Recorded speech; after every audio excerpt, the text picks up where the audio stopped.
kan ada izin berusaha itu sendiri.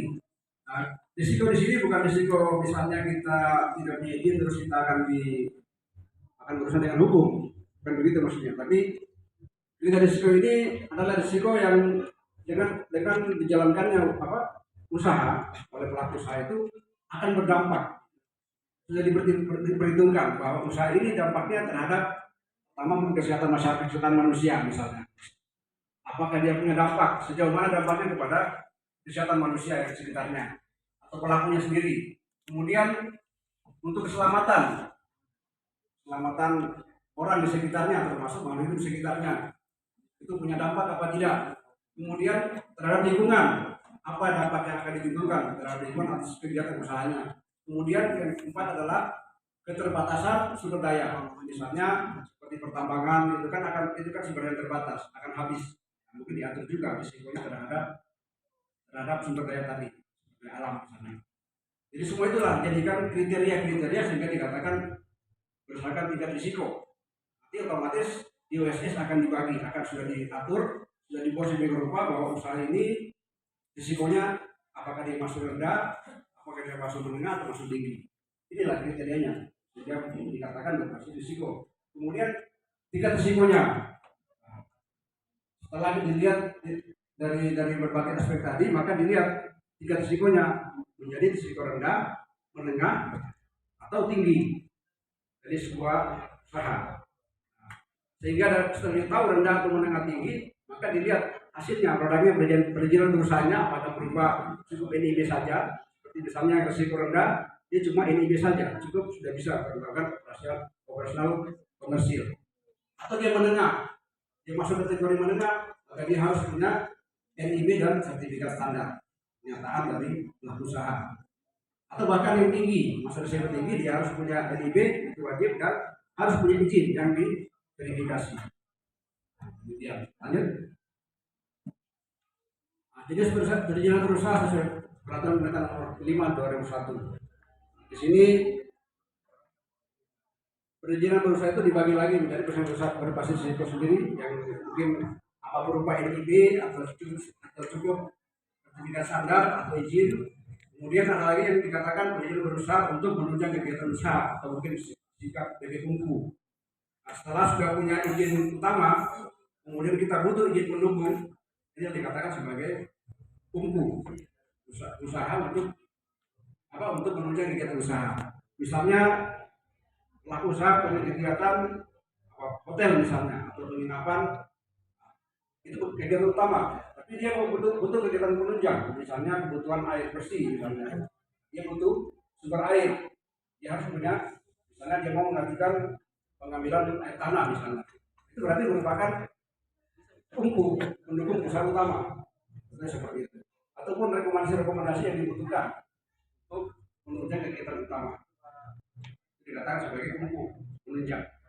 Adapun definisinya mungkin seperti kita lihat di sini, NIB itu apa, sertifikat standar, izin dan perizinan berusaha. Lanjut. Nah, penyelenggara perizinan berusaha berbasis risiko itu prinsipnya adalah trust by verifier.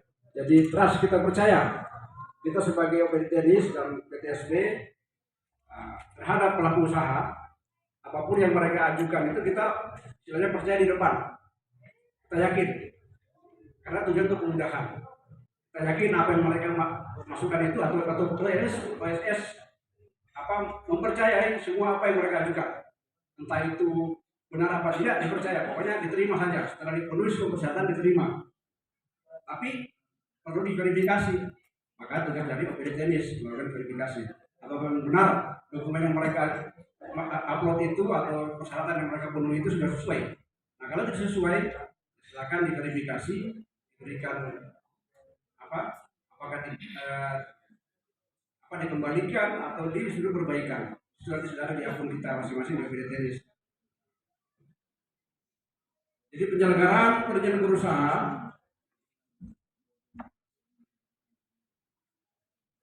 tujuannya adalah meningkatkan ekosistem investasi dan kegiatan berusaha.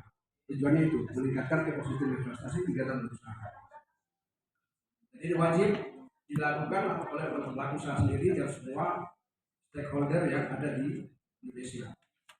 Lanjut. Nah, ketentuan modal, nilai investasi dan permodalan. Kalau dari sisi permodalan ada dua, dibagi dua, yaitu satu untuk UMK, pengenalan UMK, dan yang kedua adalah permodalan bagi penanaman modal asing. Kalau untuk UMKM atau MDM itu dibagi tiga, dibagi kriteria usaha mikro, usaha kecil, dan usaha menengah. Kalau mikro dikatakan kategori mikro itu yang paling banyak modalnya adalah 1 miliar, paling banyak dibuat dari gedung dan tanah lokasinya atau tanahnya atau tempat usahanya. Kemudian yang dikategorikan usaha kecil dia lebih besar dari 1 miliar tapi di bawah atau maksimal 5 miliar. Itu masuk kategori usaha kecil di luar dari tanah dan bangunan tempat usaha. Jadi yang masuk kategori menengah itu 5 miliar ke atas sampai atau maksimal sebanyak 10 miliar. Ya, termasuk tanah dan bangunannya. Nah, kalau di atasnya itu di atas 10 miliar maka dia sudah masuk di penanaman modal asing. Seperti itu. Lanjut. Nah, kemudian perizinan berusaha utamanya bagi UMK yang punya tingkat risikonya rendah itu diberi kemudahan berupa perizinan tunggal atau dikenal dengan NIB. Dia cukup NIB saja sudah bisa melakukan kegiatan usaha, sudah bisa komersil kegiatan usahanya, dan itu sebagai identitas bagi pelaku usaha. Sebagaimana kita warga negara, kita punya nomor KTP itu tidak akan sama dengan orang lain. Satu warga negara. Sama juga seperti ini. Dengan NIB itu juga akan menjadi identitas bagi pelaku usaha dan tidak akan sama nomornya dengan NIB untuk perusahaan lain atau pengusaha lain. Jadi atas yang rupa sehingga gampang dibedakan menjadi ciri khas dari suatu usaha. Kemudian menjadi legalitas usahanya. Jadi kalau kita belum punya NIB, ya pertama kita belum legal, belum terdaftar di pemerintahan kita, belum terregistrasi istilahnya begitu. Maka harus diregistrasi, akan diberikan NIB nanti, nomor induk berusaha. Kemudian dengan NIB juga bagi pelaku dari UMK itu juga otomatis di situ di NIB sudah diberi bonus berupa SNI. Dianggap dia sudah SNI. Kemudian dia juga dianggap sudah punya sertifikat jaminan halal. Nah, mungkin tinggal lagi dari kalau WPI MUI ya, siapa sekarang yang punya kewenangan nanti akan tinggal melakukan pengawasan terhadap produk halal tadi. Apakah betul-betul halal atau bagaimana ya? Jelas dia sudah diberi kemudahan, dianggap semua produknya halal, dianggap produk itu sudah SNI semua. Tapi ya tetap akan ada pengawasan nanti setelah itu. Kemudian juga diberikan kemudahan dalam persyaratan dasar berupa pernyataan mandiri terkait kegiatan usahanya, yaitu terkait kegiatan pemanfaatan ruang sesuai kegiatan KPR. Jadi titik lokasi usahanya itu dianggap clear bagi UMK yang punya tingkat risiko rendah. Jadi kalau misalnya ya dianggap dia sebenarnya kita dianggap clear dia punya lokasi. Tapi tetap juga nanti akan ada pengawasan setelah itu, setelah sudah terbit akan ada namanya pengawasan. Apa benar yang dianggap clear tadi itu betul-betul sudah peruntukannya dari tata ruang kita. Ya kalau tidak mungkin dilakukan pembinaan, pengawasan pembinaan. Dan kalau misalnya tidak bisa ya tidak ada peringatan pertama seterusnya mungkin pada akhirnya mungkin pencabutan. Jadi untuk BPK itu diberi kemudahan. Lanjut. Nah ini kegiatan usaha kriteria mungkin sama mungkin tadi mungkin. Nah ini untuk tahapan pelaksanaan kegiatan usaha ada tahapan persiapan dan tahapan operasional komersil. Kalau yang tergolong tahapan persiapan, misalnya pengadaan tanah, pembangunan bangunan, pengadaan peralatan atau sarana, pengadaan sumber daya manusia, pekerjaannya dan seterusnya, kemudian pembangunan standar usaha dan kegiatan lain sebelum dilakukan operasional atau komersil, termasuk mungkin ada pra-FS atau FS, kemudian pembiayaan operasional selama masa konstruksi. Sedangkan untuk tahapan operasional atau komersil, ya sudah masuk pada tahap produksi barang jasa. sudah mulai produksi, ada hasilnya sudah kelihatan. Kemudian sudah mulai membutuhkan logistik, distribusi jasanya, kemudian pemasaran barang atau jasa, kemudian juga ada kegiatan lain dalam rangka operasional dan komersil. Lanjut.